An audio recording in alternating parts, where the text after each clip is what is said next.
The Galactic Convergence Summit was nothing short of an egotistical masterpiece, hosted in a crystalline space citadel orbiting the neutral moon of Velzeth Prime.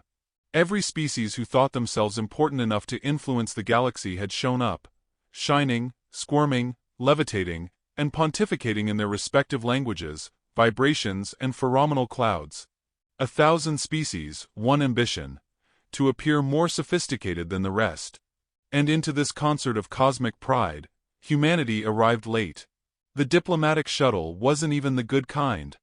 It wobbled slightly as it entered the docking corridor, exterior scratched, with a trailing panel that had come loose and was flapping like a greeting flag. A few onlookers gasped. One gaseous diplomat from the Sector Nebulan Collective turned yellow with what passed for disgust. Surely this wasn't the Terran envoy? It was. The ramp hissed open. A single human stepped out, brushing off a brown wool coat with a proud, unnecessary flourish. He adjusted his tie, slightly wrinkled, and smiled broadly as though he'd just walked into a family diner and not the most tense diplomatic event in the galaxy's history. "Ambassador Marcus Tyler," he said to no one in particular. "Earth. Sorry we're late. Took a wrong turn past Andromeda. Turns out, our NAVAI thinks sarcasm counts as a legitimate command." Silence followed. Only the soft hum of alien respirators and one disapproving click from a beetle-like representative broke the moment. Then, a cautious acknowledgement came from the automated registry. The Earth delegate had, indeed, arrived. Tyler walked as if the floor were an old friend. He waved at a scaly, serpentine diplomat who reflexively recoiled. He complimented the armor of a battle-hardened arachnoid general, calling it absolutely to die for. He even handed out small foil-wrapped objects, Earth chocolates, which were received with varying degrees of horror and suspicion. General Kralter of the Varn Dominion, a species known for conquest and bone-crushing handshakes, watched this performance from his observation perch above the chamber. "That," he rumbled to his aide, "is the human?" "Appears so, General," said the aide, who had already begun preparing a brief list of military weaknesses based on Tyler's clothes. Kralter grunted. He brought no guards. He brought a stuffed satchel. Possibly food-based. Marcus Tyler was well aware of the scrutiny. He counted it like coins in his pocket. Every glance was a weapon. Every whisper was information. But his eyes twinkled with harmless mischief, the kind one might expect from a schoolteacher, or an uncle with too many fishing stories. And yet, beneath that, something else lingered. Not menace, something older. Calculated. Dangerous. He was shown to his seat, a modest, off-center placement far from the inner circle of galactic power. The proximity rank was deliberate. Humans were new. Humans were primitive. And while granted a chair, it was clear they weren't expected to speak from it. Tyler sat, stretched his legs slightly, and leaned toward the neighbor to his right, an undulating orb creature from the Silith Coalition. "Do you suppose anyone here's ever seen a duck?" he asked casually. The orb blinked its many eyes. "We do not comprehend your query." "Oh, no worries," Tyler said with a grin. "I'm not sure anyone really understands ducks. That's part of the charm." The summit began. High Chancellor Rizraman gave a resplendent opening speech that echoed across a dozen species' minds, translated by neural relays. It was all standard fare: mutual prosperity, peaceful negotiation, shared security. The usual lie told with proper gravitas. But all eyes were on the humans. When the introductions circled toward the Earth envoy, there was a moment of anticipatory silence. Tyler stood with a genial nod and began his speech with a smile so disarming it made several military leaders instinctively reach for their concealed weapons. "It's an honor," he began, "to stand among such distinguished galactic neighbors. Earth is grateful for this invitation. We've heard so many stories. Some flattering, some, well, let's call them science fiction." A few amused hisses. A couple of translated chuckles. The room tolerated him. "We come not with demands, nor with delusions of grandeur," Tyler continued. "We know our place. New kids on the interstellar block. You've all been out here, building empires and alliances, while we were still figuring out how to microwave a burrito without melting the foil. A few aliens consulted their databases. What is burrito? Why foil? Is this a weapon? Tyler's tone shifted slightly. Still warm, still charming, but firmer.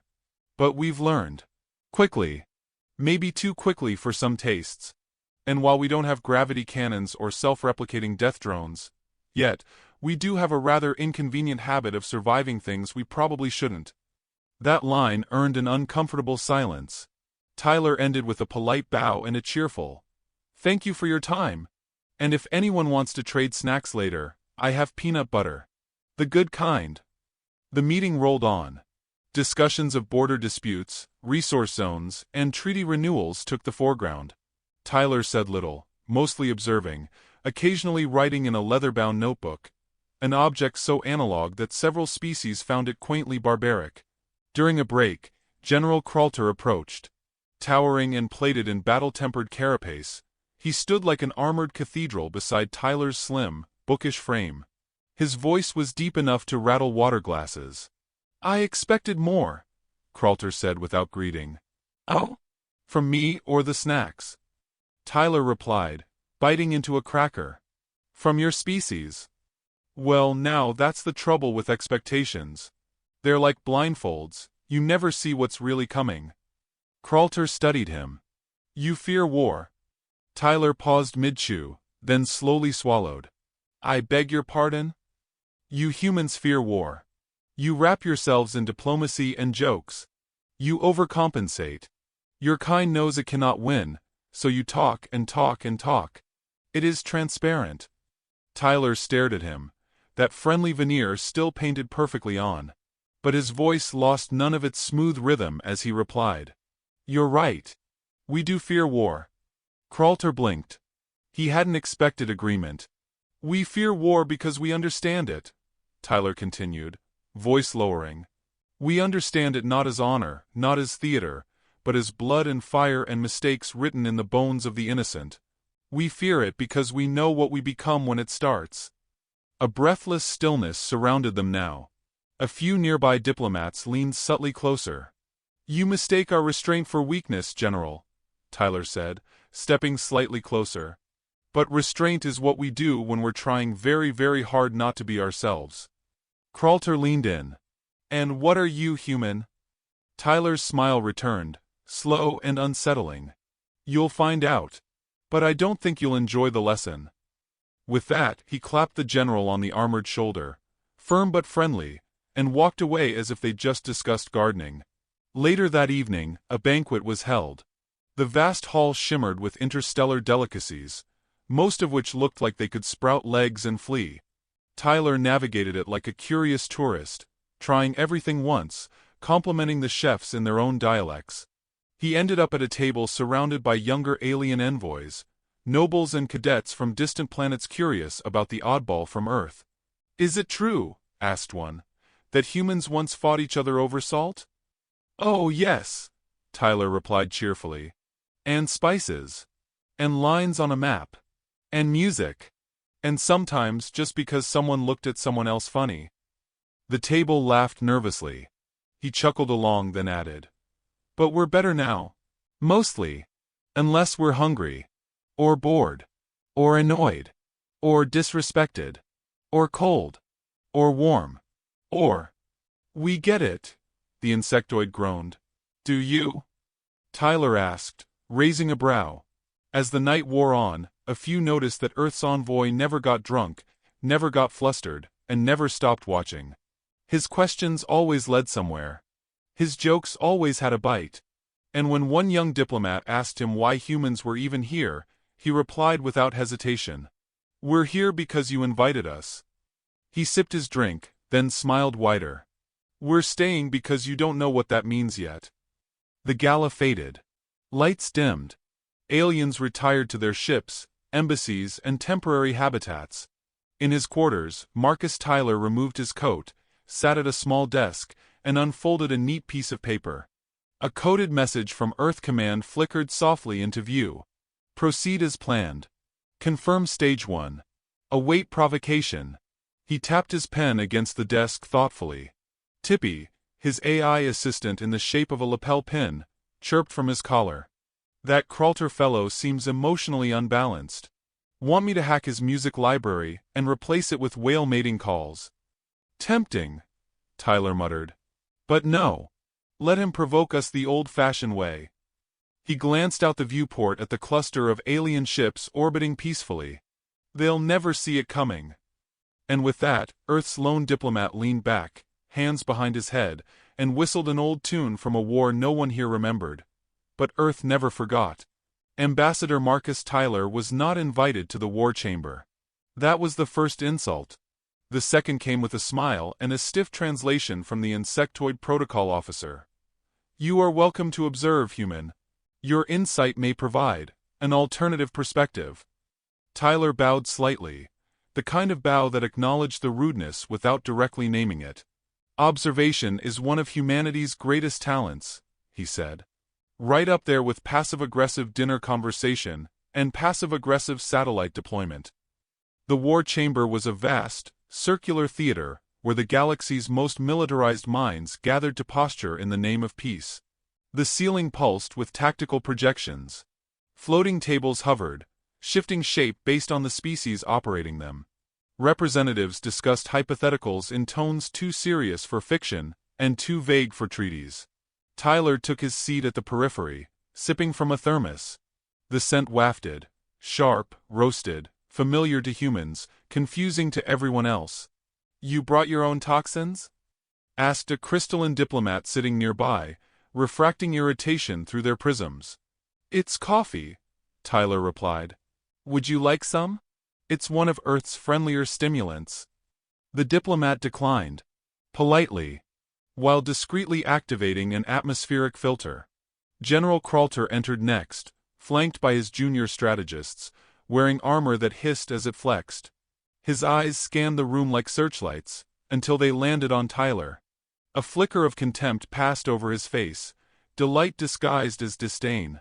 He strode to the central table, and activated a war simulation with a stomp of his clawed foot. A holographic star system bloomed to life, complete with planetary orbits, defense grids, fleet movements, and heat signatures. The scenario, Kralter announced, involves an incursion into a sovereign system by a hostile pirate coalition. The local defense grid has been compromised. Response options. Strategists from the Ilari, the Huntari Hive, and the Kressari Dominion offered immediate, confident analyses. All involved overwhelming force, suppressive strikes, and orbital lockdown. No one questioned the logic. They built their plans with elegant brutality. Kralter nodded with bored satisfaction, until his eyes flicked toward the human. Observer Tyler. Your kind claims to value peace. Tell us, what would Earth do? Tyler leaned forward slowly, setting his coffee down with exaggerated care. Well, assuming our surveillance identified the pirate fleet early enough. Which it wouldn't, someone muttered. Tyler ignored it. We'd probably start with a media campaign. Fake broadcasts from inside the pirate fleet, fake captains issuing contradictory orders, confusion about objectives. We'd scramble their trust before we ever scrambled their comms. Kralter frowned. Psychological warfare? Tyler smiled. We call it Tuesday. Another hologram bloomed. This time, the pirates began turning on each other, targeting their own ships in confusion. By the time the first actual human fleet entered the system in Tyler's projection, the enemy had already lost cohesion. And then? Kralter asked. We offer the survivors a choice. Defect or be tried for crimes they didn't technically commit, because our forged transmissions made them think they did. That is not war, Kralter snapped. Tyler took another sip. Exactly. There was a silence, not of awe, but of uncertainty. The same way one might go quiet upon seeing a snake smile. After the session, Kralter approached Tyler in private. The room had emptied but for a few aides and Tippy, who appeared as a small silver pin on Tyler's lapel, but occasionally blinked a quiet red. You make a mockery of combat, the general said. Tyler looked at the projections still lingering in the air. No, General. We just stopped worshipping it. You call yourselves warriors? No, Tyler said, turning to face him fully. We call ourselves survivors. There's a difference. Kralter's voice dropped. You fear to fight. We fear what we become when we fight, Tyler said, voice calm but direct. We fear what we've already done to ourselves. That fear is wisdom, not weakness. Tippy pinged softly in his ear. Unauthorized scans were attempting to penetrate his personal data. Tyler smiled wider. And when that wisdom fails? Kralter asked. Then we do what all humans do when the gloves come off. He stepped closer. We make sure nobody forgets it. The next morning, Tyler found his quarters under random inspection. His belongings had been scanned, though curiously, nothing was missing. Not even the foil-wrapped cookies he had left in the open. He made no complaint. He just rearranged the items slightly, so the next inspection team would wonder if they'd been moved before. Later he was summoned, this time formally, to a closed session in the Imperial Strategy Chamber. The request was unusual. The room was restricted to 10 participants, 5 of which now included the top brass from the Varn Dominion, the Ulari Coordinated Defense, and the Thorn Council of N. Tyler brought Tippy. No one objected. General Kralter stood at the table, flanked by his aides. You are here because questions remain about your species' nature. You invited us to this summit, Tyler said mildly. Not a courtroom. Kralter ignored the jab. We've prepared a test. A controlled engagement simulation. We'd like to see how humans perform under pressure. Tyler scratched his chin thoughtfully. If I say no? You forfeit your right to further military discourse. And if I say yes? Kralter bared his mandibles in what he might have considered a grin. Then we see what lies beneath your humor. The room dimmed. A simulation loaded.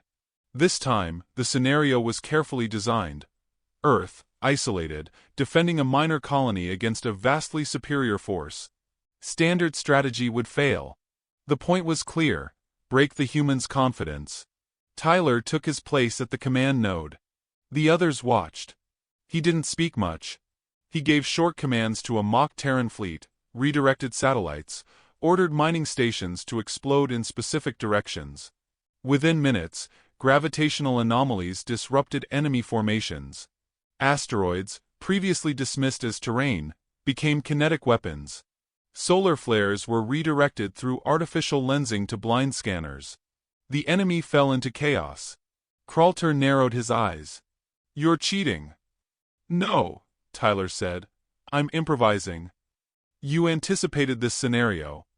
I prepared for worse ones. One of the generals leaned forward. Where did you learn these tactics? Tyler tapped his temple. History class. We used to run drills pretending we were the underdog. Turns out, we weren't pretending. Kralter looked to the others, who now regarded Tyler with less disdain and more calculation. You humans think asymmetrically, muttered one. Only when we're not thinking diagonally, Tyler replied. Tippy pinged again.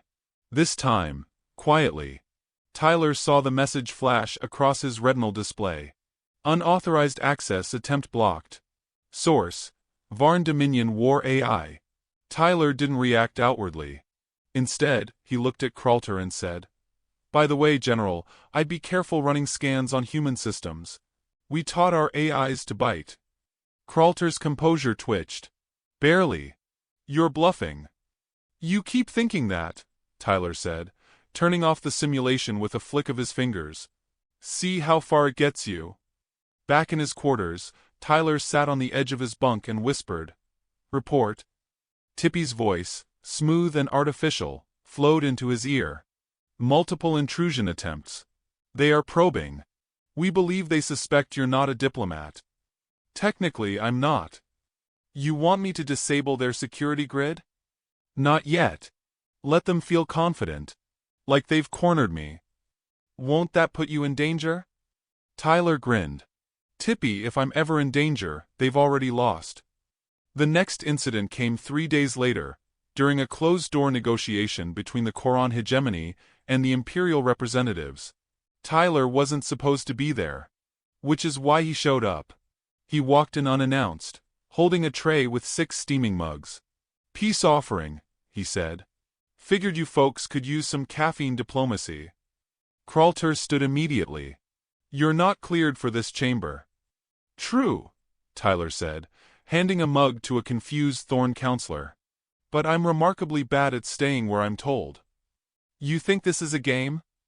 I think you've mistaken politeness for submission, General. He turned to the rest. You want to understand Earth? Understand this. Our entire species evolved by being told no by bigger things. Dinosaurs. Weather. Empires. Gravity. He placed the last mug on Kralter's table and leaned close. We're not here because we're powerful. We're here because we don't stop. And that terrifies you. Security arrived minutes later. But not to remove Tyler. They came for Kralter's aide, who had attempted to use the internal comm relay to transmit classified Terran fleet layouts. Layouts that, upon further inspection, were fakes embedded with Terran anti-surveillance code. The moment they were accessed, every surveillance system on the Dominion cruiser short-circuited. 3 ships had to be towed back for reconfiguration. Kralter was furious. You planted that data, he accused Tyler. I planted nothing, Tyler said coolly. Your people tried to steal from my species. We simply had insurance. You lured us. Tyler didn't deny it. Let's call it a trust exercise.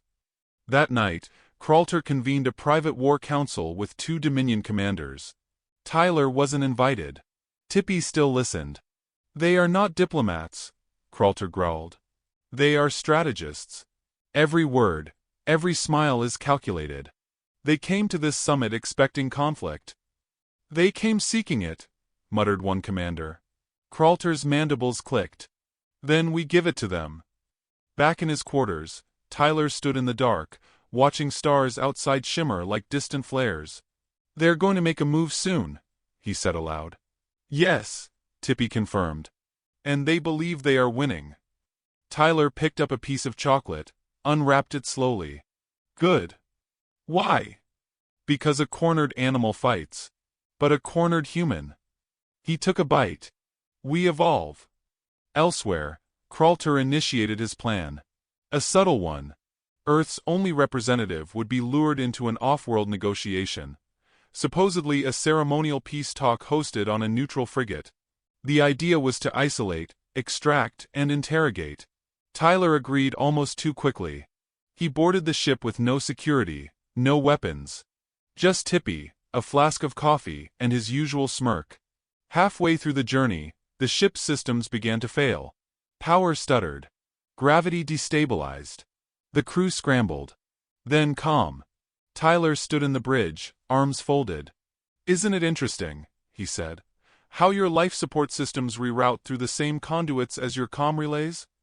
Kralter, appearing via hololink, snarled. You sabotaged us? No, General.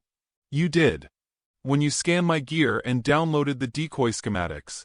That gave Tippy access. This ship's been mine for 37 minutes.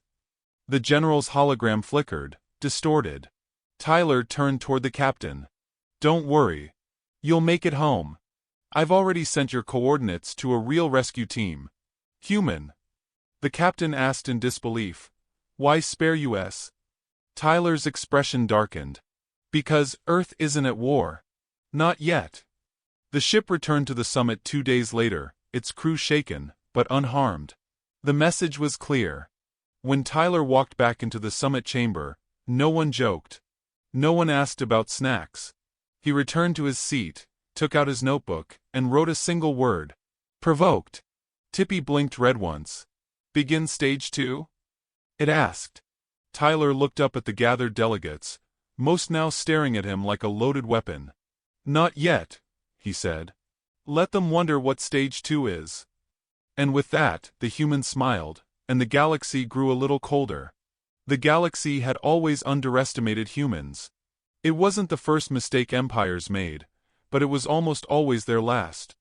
In the days following the failed entrapment aboard the Dominion frigate, Ambassador Marcus Tyler's status among the delegates shifted from amusing curiosity to veiled threat. Eyes that once glanced over him now tracked his every movement. Conversations fell silent when he approached. He had become the long shadow in a brightly lit room. The guest no one wanted to admit was the most dangerous presence at the party. Yet Tyler never broke character.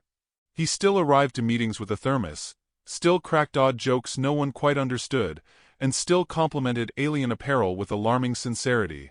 He spoke little in the open, listened much, and watched always. It was the quiet that unnerved them. Behind that quiet, Earth's envoy was working. Tippy's internal network quietly expanded, node by node.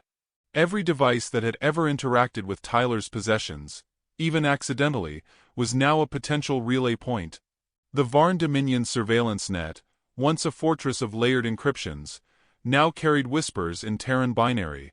One by one, key alien systems began showing errors that no engineer could trace, little things, like timestamps running backward or voice logs playing translated lullabies in place of command recordings. And all the while, Tyler smiled. General Kralter, however, had stopped smiling entirely. The failure of his trap had cost him political clout among the war factions. He had tried to expose a human as a weakling, and instead revealed himself a fool. The loss gnawed him. He was not a creature designed for patience. So he convened a tribunal. Tyler received the summons as he sipped his coffee on the Grand Concourse. 3 armored guards, hulking reptilian creatures bred for compliance, approached him with nervous formality. "You are to report to Hall of Accord. The Council demands explanation." Tyler looked up, eyebrows raised as if surprised that anyone would speak to him before caffeine. Explanation for what? No one answered. Not directly. The Hall of Accord was cold, even by alien standards. Made of obsidian stone harvested from a dead star's remnants, its acoustics amplified even the slightest sound into a ghostly echo. A perfect chamber for accusation. 9 high representatives took their seats, forming a semicircle. Kralter stood at the center.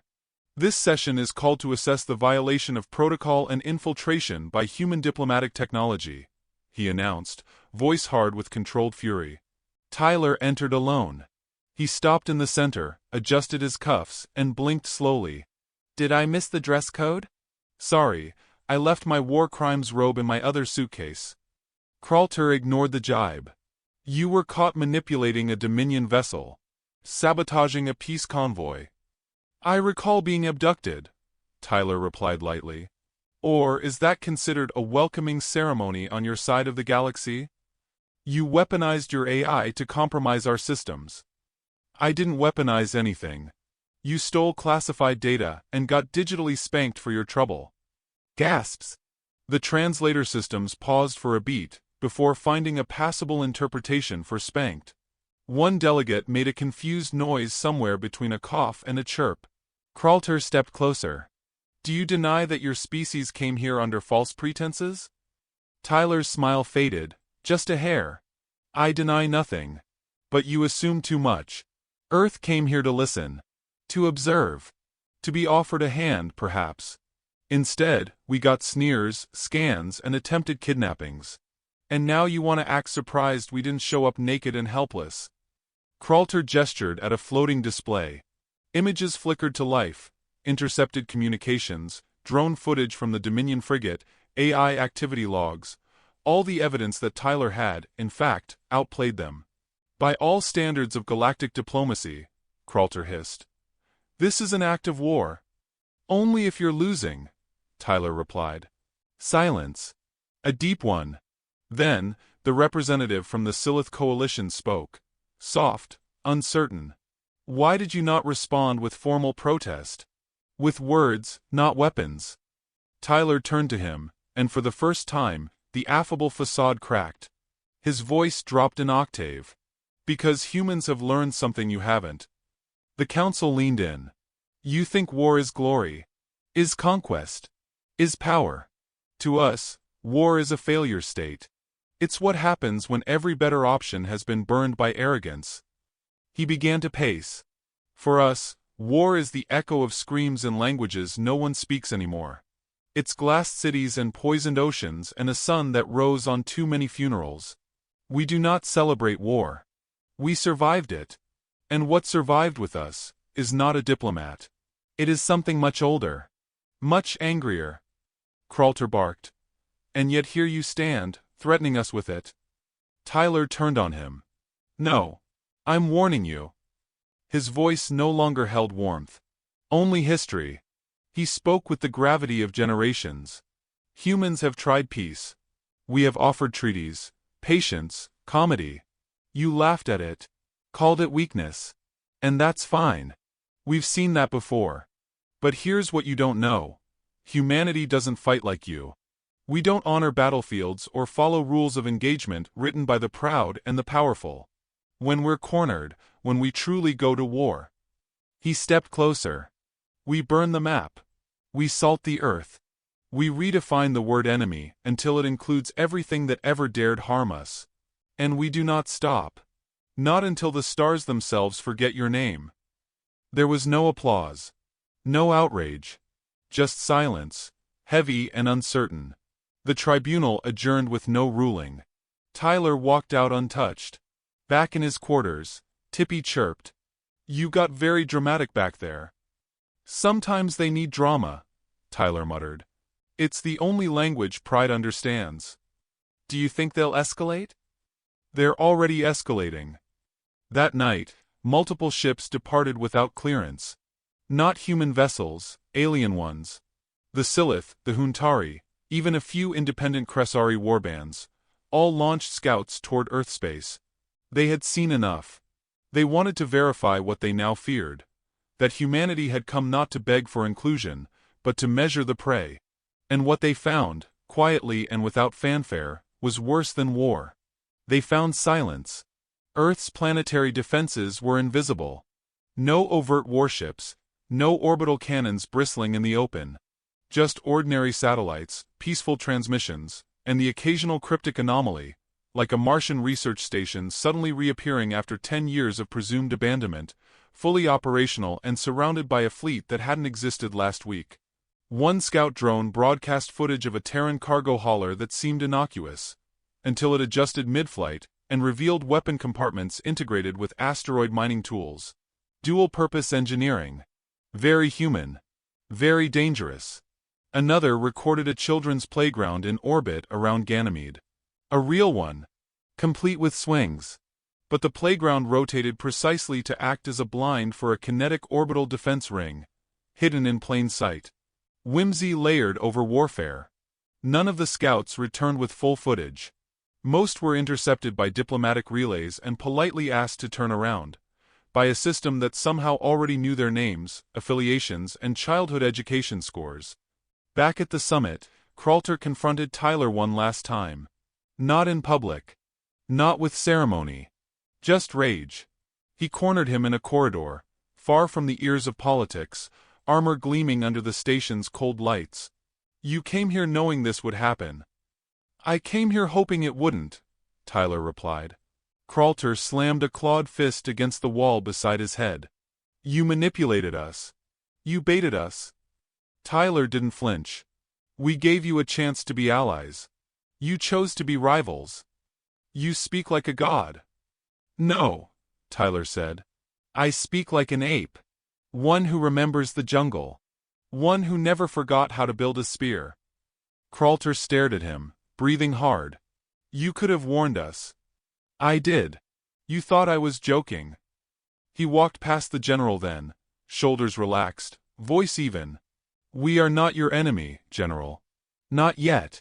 But keep pushing us, and you'll meet the side of humanity no one ever writes songs about. Kralter didn't follow. That night, a silent order rippled across Earth's Black Ops channels. The words were simple. Just 3 letters. TND. Total Network Disclosure. Within minutes, every conversation, every threat, every betrayal attempted against the humans since the summit began was compiled into a single data burst. And then it was transmitted, simultaneously, to every delegate species, every attending commander, every ambassador's home world. A courtesy. A message. A final warning. And when the aliens opened the files, expecting malice, they found a calm voice. Marcus Tyler, recorded days earlier, seated before a simple camera. To the nations of the stars, he said, smiling without mirth. We came in peace. We offered patience. But peace, we've learned, is not always profitable to the proud. He leaned forward. We will not attack first. We will not declare war. But if provoked again, there will be no negotiation. No second summit. No mercy. The feed cut. Back in the Hall of Accord, chaos erupted. The galaxy's most powerful species, confronted with evidence of their own pettiness, infighting, and manipulation, turned inward. Accusations flew. Alliances cracked. And Earth? Earth waited. Tyler stood by the observation window once more, watching the stars spin quietly. Tippy beeped. You sure they'll take the hint? No. Want to activate the contingency? Tyler sipped his coffee. Not yet. The rage was quiet. But it was there. Space, in all its grandeur and silence, had never known the concept of fear. It expanded without concern, swallowed time and light without pause. But now, for the first time in eons, somewhere between the glimmering stars and the thrum of old warships idling too close to the wrong planet, fear began to stir. And its shape, its name, was human. The Galactic Summit had begun to unravel. What once was a celebration of unity had curdled into suspicion. The transmission sent by Earth's envoy, the quiet, polite, ever-grinning ambassador Marcus Tyler, had detonated not with noise, but with implication. It spoke calmly of consequence, of the price of arrogance. It didn't threaten, not directly. It simply promised that, should a line be crossed again, humanity would no longer play nice. That had been enough. Some species doubled their diplomatic overtures. Others withdrew their fleets. And still, the Varn Dominion surged forward. General Kralter had been humiliated in front of the galactic elite.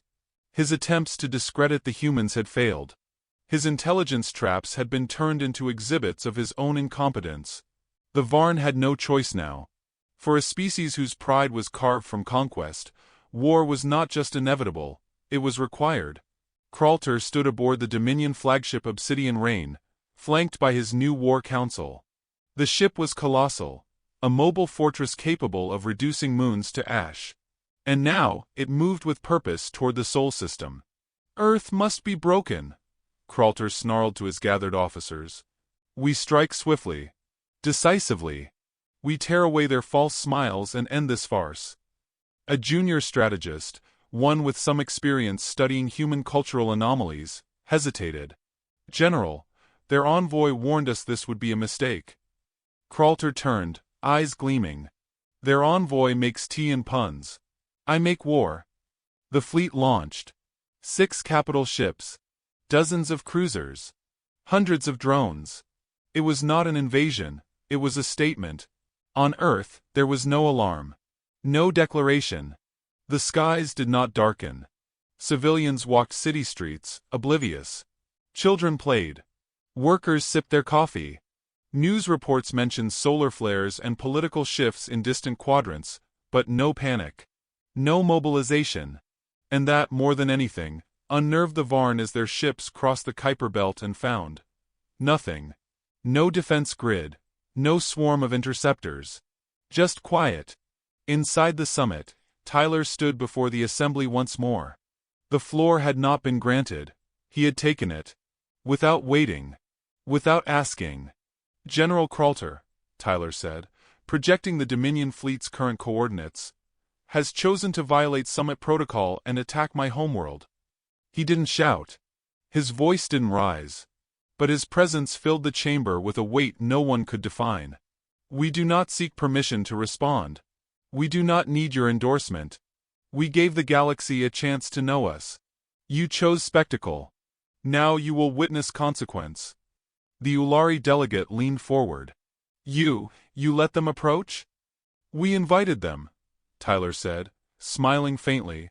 You see, the thing about predators is, they're used to being feared. So we made ourselves look like prey. Just long enough. He nodded to the air. In orbit around Earth, nothing had changed. Stillness. Silence.